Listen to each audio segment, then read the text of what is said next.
السلام علیکم ګران دوستان، امید لرم چې ټول برته روغ جوړ او خوشحاله یاستئ.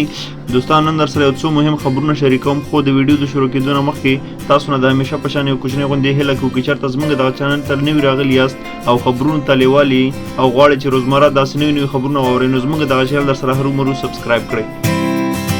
نن سهار 6 بجې اشرف غني سره د خپل ټیم جلال آباد ته ورسېده. د افغانستان د اسلامي جمهوریت جمهور رئیس محمد اشرف غني د لوړپوړي دولتي پلاوي په مشرۍ د ننګرهار ولایت د عمومي وضعیت د ارزونې په موخه نن سهار د یاد ولایت مرکز جلال آباد ته ورسېد. دا چې په نننۍ وینا کې به اشرف غني جلال آبادیانو ته څه ویلي وي هغه به تاسو سره وروسته شریک کړو.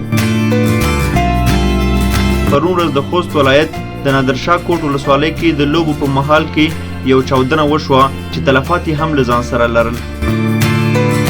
د اسلامي امارات مجاهدینو ویان ذبیح الله مجاهد بیا په خپل ټویټر پاڼه باندې لیکلي دي چې دغه چاودنه په اسلامي امارت پورې هیڅ کومه اړه نه لري.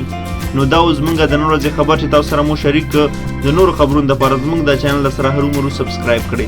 مننه ډېره زیاته. الله مو مل ښه وخت ولرئ. ښه چارې.